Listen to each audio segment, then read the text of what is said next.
മക്കളെ നമസ്കാരം. നമ്മൾ നെക്സ്റ്റ് പ്രൂവ് ചെയ്യുന്നത് പ്രൊപ്പോസിഷൻ 5.2.4 ആണ്. അത് വളരെ രസകരമായ ഒരു റിസൾട്ടാണ്. For every epsilon greater than 0 there is only finite number of linearly independent eigen vectors corresponding to the eigenvalues lambda I with mod lambda I greater than or equal to epsilon.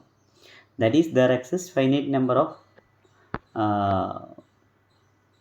lambda is element of sigma p of t such that mod lambda I greater than or equal to epsilon and every lambda I has finite multiplicity, that is dimension of the kernel of t lambda I is less than infinity. അപ്പോൾ ഈ തിയറത്തിൻ്റെ statement കൊണ്ട് ഉദ്ദേശിക്കുന്ന ഇതാണ്. ഒരു operator തന്നിരിക്കുന്നു T എന്ന operator. Okay, ആ T എന്ന ഓപ്പറേറ്ററാണ് compact ഓപ്പറേറ്ററാണ്.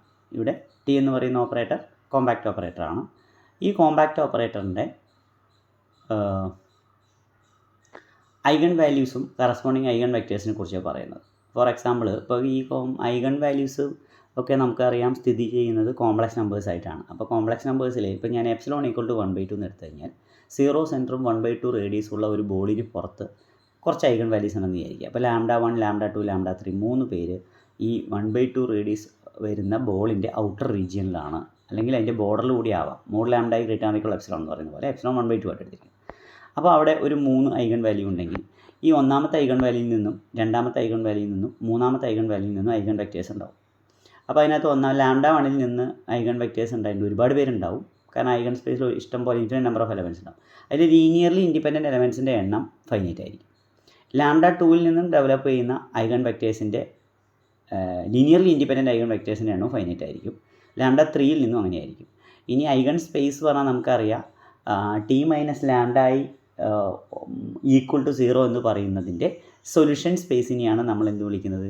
Eigen space of lambda എന്ന് വിളിക്കുന്നത്. അപ്പോൾ λ1 കൊടുക്കുകയാണെങ്കിൽ T minus λ1 into I, T minus λ1 into I എന്ന് പറയുന്നതിൻ്റെ ഈക്വൽ ടു 0 എന്ന് കൊടുക്കുക. അപ്പോൾ അതൊരു ഓപ്പറേറ്ററാണ്. ടി മൈനസ് λ1 ഇൻറ്റു I എന്ന് പറയുന്ന ഒരു ഓപ്പറേറ്ററാണ്.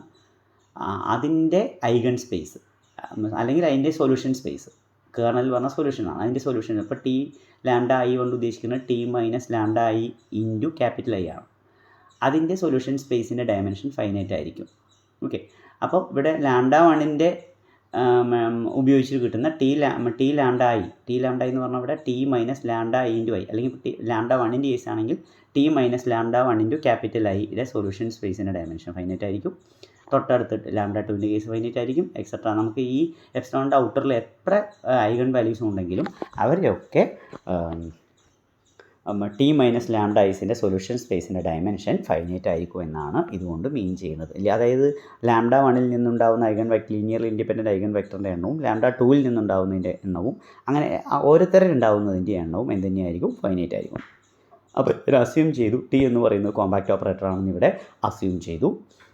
ഇവിടെ പ്രത്യേകിച്ച് എക്സ് ഒരു ഇൻഫിനിറ്റ് ഡയമെൻഷൻ ബൈനാമിക് സ്പേസ് ആണെന്ന് ഓർക്കുക. ഇഫ് പോസിബിൾ ലെറ്റ് എനിക്ക് പ്രൂവ് ചെയ്യേണ്ടത് ഇപ്പോൾ λ1 നിന്നുണ്ടാവുന്ന eigen vectors linearly independent eigen വെക്റ്റേഴ്സിൻ്റെ എണ്ണം ഫൈനൈറ്റ് എന്നാണ് എനിക്ക് പ്രൂവ് ചെയ്യേണ്ടത്. അല്ലെങ്കിൽ λ2ൻ്റെ അല്ലെങ്കിൽ λ3യുടെ ഇൻ ജനറൽ λ Iയുടെ. അപ്പോൾ ഞാനിവിടെ λ Iയുടെ ലീനിയർലി ഇൻഡിപെൻഡൻറ്റ് ഐഗൺ വെക്റ്റേഴ്സിൻ്റെ സെറ്റിന് x1 x2 അങ്ങനെ കൊടുത്തു. അതിൽ x1 x2 എക്സെട്ര എന്ന് പറയുന്നത് എനിക്ക് ലീനിയർലി ഇൻഡിപെൻഡൻ്റ് ആണ്, അതിൻ്റെ എണ്ണം ഇൻഫിനിറ്റ് ആണെന്ന് ഞാൻ അസ്യൂം ചെയ്യുകയാണ്. കാരണം എനിക്ക് കിട്ടേണ്ടത് ഫൈനൈറ്റ് എന്നാണ് ഞാൻ അസ്യൂം ചെയ്തു. If possible let x1 x2 etcetera are the linearly independent vectors corresponding to lambda, അല്ലെങ്കിൽ eigen vectors corresponding to lambda I. That means T lambda I equal to alpha I into xi ആണ് condition. ഒരു X ഒരു eigen vector ആവാനുള്ള condition എന്താണ്? T X is equal to lambda x ആണ്. Okay, അപ്പോൾ അതേ കാര്യം തന്നെയാണ് ഇവിടെ കൊടുത്തിരിക്കുന്നത്. അപ്പോൾ T into lambda I equal to T lambda I equal to lambda I xi എന്ന് പറയുന്നതാണ് ഇവിടെ കൊടുത്തിരിക്കുന്നത്. അപ്പോൾ ടി എക്സ് ഐ ആണ് ഇവിടെ കൊടുക്കുന്നത് കേട്ടോ. T X I equal to ആണ്, ടി ലാംഡ I അല്ല, T X I equal to lambda I xi. Okay, ഇപ്പോൾ മോഡ് ലാംഡ Iയുടെ value should be greater than equal to epsilon നമ്മൾ അസ്യൂം ചെയ്തിട്ടുണ്ട് ഓൾറെഡി, കാരണം അത് ഔട്ടർ റീജിയനാണെന്ന് പറയാൻ വേണ്ടി. ഇനി എനിക്ക് പ്രൂവ് ചെയ്യുന്ന ഒരു കോൺട്രഡിക്ഷനാണ് എത്തിച്ചേരേണ്ടത്. ഞാൻ കൺസിഡർ ചെയ്തു EK equal to span of x1 x2 etcetera xk and EK plus 1 equal to span of x1 x2 etcetera xk plus 1.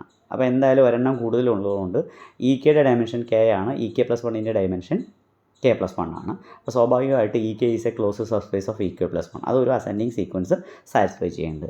Raise lemma പ്രകാരം വലുതിനുള്ളിലുള്ള ലാർജർ സ്പേസിനുള്ളിൽ യൂണിസ്ഫിയറിലുള്ള ഒരു പോയിൻറ്റും സ്മോളർ സ്പേസിൽ നമ്മൾ distance greater or equal to 1/2 എന്ന് കിട്ടാറുണ്ട്. അപ്പോൾ നമ്മളിവിടെ ശരിക്കും കൺസിഡർ ചെയ്യേണ്ടത് then by Riesz lemma there exist y k element of e k such that mod y K plus y k equal to 1 and അതിനകത്ത് ചെറിയൊരു എറർ ഉണ്ട് മക്കളെ. അവിടെ കൊടുക്കേണ്ടത് ശരിക്കും y k element of e k with നോം Y k equal to 1 and distance of Y k with e K -1 കൊടുക്കണം. Smaller സ്പേസാണ് വേണ്ടത്.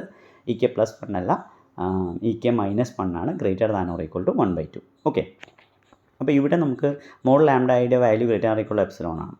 ദിസ് എംപ്ലൈസ് നോം Y K by lambda K equal to 1/mod lambda K. കാരണം Y കെയുടെ നോമ് 1 ആണ് നമുക്ക് തന്നിട്ടുണ്ട്, അതുകൊണ്ടാണ് 1/mod ലാംഡ കെ ആയത്. ആ വാല്യൂ ഇപ്പോൾ മോഡ് ലാംഡ ഈ greater than or equal to epsilon ആണെങ്കിൽ റെസിപ്രോക്കൽ എടുക്കുമ്പോൾ less than or equal to ആവും. Less than epsilon for every K equal to 1 to etcetera. അപ്പോൾ അതിനർത്ഥം Y K by lambda K എന്ന് പറയുന്ന ആ സീക്വൻസ് ഒരു ബൗണ്ടഡ് സീക്വൻസാണ്, ബൗണ്ടഡ് ബൈ എപ്സിലോൺ ആണ് ഇൻ എക്സ്. ഓക്കെ, അപ്പോൾ വൈ കേസ് ഇപ്പോൾ എവിടെ ഉള്ളതാണെന്ന് നമുക്കറിയാം, ഇ കെയിലുള്ളതെന്നറിയാം. അപ്പോൾ ഇ കെയുടെ ഡയമെൻഷൻ കെ ആയതുകൊണ്ട് x1 x2 x k linearly independent spanning സെറ്റും ആയതുകൊണ്ട് every member can be written as a linear combination of x1 x2 x k. That means y k can be written as i varies from 1 to k ai into xi എന്ന് എഴുതാം. വേറെ ai is the complex numbers ആയിരിക്കും, real or complex numbers. Okay, അപ്പോൾ T of Y K by lambda K equal to എന്ത് കിട്ടും? 1/λk into sigma i varies from 1 to k into T of xi എന്ന് കൊടുക്കാൻ പറ്റും. കാരണം നമുക്കറിയാം value just linearity condition apply ചെയ്യുക ചെയ്ത്, ടി ഇവിടെ ലീനിയർ മാപ്പ് ആയതുകൊണ്ട് ലീനിയാരിറ്റി കണ്ടീഷൻ നമ്മൾ അപ്ലൈ ചെയ്തതാണ്. ഓക്കെ, അപ്പോൾ ലീനിയാരിറ്റി കണ്ടീഷൻ പ്രകാരം നമുക്ക് എന്ത് കിട്ടുന്നു? T of Y K by lambda K equal to 1/λk into sigma i varies from 1 to k into scalar പുറത്ത് വരികയാണ് ടി ഓഫ് xi എന്ന് കിട്ടും, which is equal to 1/λk into sigma i varies from 1 to k ai lambda xi. അത് just ആ മുകളിലുള്ള T of xi is equal to lambda xi എന്നുള്ള linear eigen വെക്ടറിൻ്റെ condition കൊടുത്താണ്. അപ്പോൾ അവിടെ മുകളിൽ എഴുതിയൊരു എററാണ് ടി ഓഫ് xi എന്ന് എഴുതേണ്ടത്, മുകളിൽ അവിടെ എഴുതിയിരിക്കുന്ന ടി ഓഫ് ലാംഡ എന്നാണ് കേട്ടോ, പ്രത്യേകം ശ്രദ്ധിക്കുക. വിച്ച് ഈസ് ഈക്വൽ ടു നമുക്ക് എന്ത് കൊടുക്കാം? ഓരോ ടേം ആയിട്ട് സ്പ്ലിറ്റ് ചെയ്ത് എഴുതാം. a1 into lambda 1/λk into x1 plus a2 into lambda 2/λk into x2 plus etcetera plus ak into lambda k by lambda k into xk. അപ്പോൾ lambda kയും cut ചെയ്ത് പോകുമ്പോൾ ലാസ്റ്റ് ടേമിൽ മാത്രം ak xk എന്നായി മാറും. അപ്പോൾ നമുക്ക് നോക്കൂ, ഇതിനകത്ത് k-1 വരെ ടേം വരെ ഉള്ളത് ഒരു സമേഷനും അതിന് ശേഷമുള്ള ലാസ്റ്റ് ടേമിന് ak xk എന്നുള്ളത് മാറ്റും. പക്ഷേ ഓൾറെഡി വൈ കെയുടെ ഡെഫിനേഷൻ പ്രകാരം y k equal to a1 x1 plus a2 x2 plus etcetera plus ak xk ആണ്. അപ്പോൾ ak xk എന്ന് പറഞ്ഞു കഴിഞ്ഞാൽ വൈ കെ മൈനസ് ബാലൻസ് പോർഷനാണ്. അപ്പോൾ അതായത് y k minus sigma i varies from 1 to k-1 ai xi എന്ന് എഴുതാം. ഓക്കെ, അപ്പോൾ ഇതിനൊന്നുകൂടി മാറ്റി എഴുതി കഴിഞ്ഞാൽ എന്ത് സംഭവിക്കും? വൈ കെ പ്ലസ് സിഗ്മ രണ്ടിലും വേരിയേഷൻ k-1 വരെ ആയതുകൊണ്ട് Y K plus sigma i varies from 1 to k-1 ai into ആദ്യത്തിലാണെങ്കിൽ ലാംഡ കെ എന്നുള്ളതാണ്, രണ്ടാമത്തേൽ 1 ആണ് കോഎഫിഷ്യൻറ്റ്, അത് കൊടുത്തു ഇൻറ്റു xi എന്നായി മാറുന്നു. പിന്നെ പ്രത്യേകം ശ്രദ്ധിക്കുക, രണ്ടാമത്തെ സമേഷനിലുള്ള വാല്യൂവിൽ ai ഒരു സ്കാലറാണ്, lambda i by lambda K plus 1 ഒരു സ്കാലറാണ്. അതായത് product of scalar again scalar ആയിരിക്കും, ഇൻറ്റു xi ആണ്. അവിടെ വേരിയേഷൻ k-1 വരെ ആയതുകൊണ്ട് xi ഇ k-1ൻ്റെ ബേസിസ് ആണ്. x1 x2 എക്സെട്ര xk - 1 എന്ന് പറഞ്ഞാൽ ഇ k-1ൻ്റെ ബേസിസ് ആയതുകൊണ്ട് അത് ഇ k-1ലെ ഒരു മെമ്പറാക്കി എഴുതാൻ പറ്റും, which can be written as y K plus z k, where z K is a member of actually e k+1 അല്ല എഴുതേണ്ടത്, ഇവിടെ ഇ k-1 ആണ്, അതൊരു എററാണ്. മുകളിലും ഇതേ ഒരു കാര്യം ഞാൻ സൂചിപ്പിച്ചിരുന്നു. Therefore set K is a member of E k-1. Okay, then for every K greater than N we have, നമുക്ക് ഏത് കെ എന്നിനേക്കാൾ വലുതാണെങ്കിലും ഇതേ കാര്യം എഴുതാം. അപ്പോൾ -1ൻ്റെ കേസ് മാത്രം, k-1ൻ്റെ മാത്രമല്ല ഏത് കേസിലും T of Y K by lambda k minus T of y n by lambda n equal to എന്ത് എഴുതാം? T of Y K by lambda കെയുടെ വാല്യൂ നമ്മൾ കണ്ടെത്തിയിട്ടുണ്ട്, അതിൻ്റെ value y K plus z k എന്നാണ് കിട്ടിയിരിക്കുന്നത്. അപ്പോൾ അടുത്ത കേസിൽ അത് നമുക്ക് എങ്ങനെയാണ്, ആ സെറ്റ് കെയുടെ പ്രത്യേകത ഇ k-1ലെ മെമ്പറാണ്. അങ്ങനെയാണെങ്കിൽ ഇവിടെ നമുക്ക് കിട്ടുക y K plus z k എന്നുള്ളത് ഫസ്റ്റ് ടേമിനും, രണ്ടാമത്തെ ടേമിനും നമുക്ക് കിട്ടുക വൈ എൻ പ്ലസ് സെറ്റ് എന്നും ആയിരിക്കും. പ്രത്യേകം ഓർക്കുക, ഇവിടെ വൈ എൻ എന്ന് പറയുന്നത് ഇ എനിലെ മെമ്പറും സെഡ് എൻ എന്ന് പറയുന്നത് ഇ എൻ -1 തൊട്ട് ബാക്കിലുള്ള മെമ്പറുമാണെന്ന് കൂടി ഓർക്കുക. അപ്പോൾ അങ്ങനെയാണെങ്കിൽ which is equal to y k minus y n minus of എന്നുള്ള പുറത്തെടുത്ത് കഴിഞ്ഞാൽ y k minus of y n plus y n minus z k plus z n ആയി മാറും നോമിനുള്ള വാല്യൂ. അതിൽ ആ ബ്രാക്കറ്റിനുള്ള ടേംസ് വൈ എൻ ശരിക്കും ENലെ മെമ്പറാണ്. ZN എന്ന് പറയുന്നത് EN-1ലെയാണ്. ZK എന്ന് പറയുന്നത് EK-1ലെയാണ്. എന്തായാലും EKയുടെക്കാൾ കുറഞ്ഞ ഡയമെൻഷനുള്ള കേസിലെയാണ് തൊട്ട് താഴത്തെ കേസ്. അതായത് EK-1ലെ മെമ്പേഴ്സ് ആയിരിക്കും ആ കാണുന്ന ആ ബ്രാക്കറ്റിലുള്ള മുഴുവൻ പേരും. അതിനെ നമ്മൾ Z എന്ന് പുട്ട് ചെയ്തെങ്കിൽ that should be A member of EK-1. അപ്പോൾ നമുക്ക് കിട്ടിയത് ഇവിടെ നോം ഓഫ് YK-Z എന്നാണ് കിട്ടിയത്. അത് നോം of T of YK/λK minus T of YN/λNൻ്റെ വാല്യൂ ആണ് നമുക്ക് YK-Z എന്ന് കിട്ടിയത്. വേറെ Z is a member of EK-1 കിട്ടി. ഓക്കെ, അപ്പോൾ ഇത് ആർബിട്രറി ആയിട്ട് കിട്ടിയിരിക്കുന്നത്. അങ്ങനെയാണെങ്കിൽ ഞാൻ ചോദിച്ചിട്ട് ഇൻഫിമം വാല്യൂ എല്ലായ്പ്പോഴും ആർബിട്രറി വാല്യൂവിനേക്കാൾ കൂടുതലായിരിക്കും. ഇൻഫിമാണ് ഏറ്റവും ചെറുത്. അപ്പോൾ that arbitrary value Noam YK-Z എന്ന് പറയുന്നത് should be greater than or equal to infimum of all നോം YK-Z with Z element of EK-1. അവിടെ Z മുകളിൽ ഒരു കേസ് ആർബിട്രറി കേസ് മാത്രമാണ്. ഇവിടെ ജനറൽ ആയിട്ട് എടുക്കുമ്പോൾ സ്മോളർ വാല്യൂ ആയിരിക്കും ഇൻഫിമം. അപ്പോൾ ഇൻഫിമം പറഞ്ഞു കഴിഞ്ഞാൽ ശരിക്കും എന്താണ്? ഡിസ്റ്റൻസ് ആണ് നമുക്കറിയാം.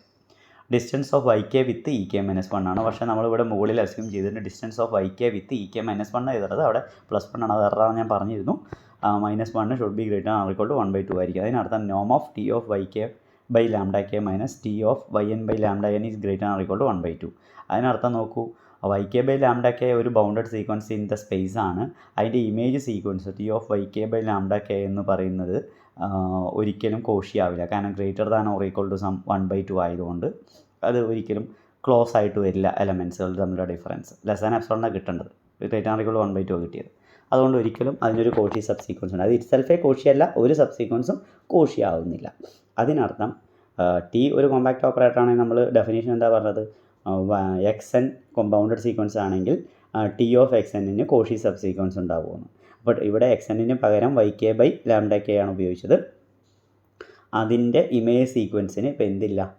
കോഷി സബ് സീക്വൻസ് ഇല്ല, which is a contradiction to the definition of compact operator of T.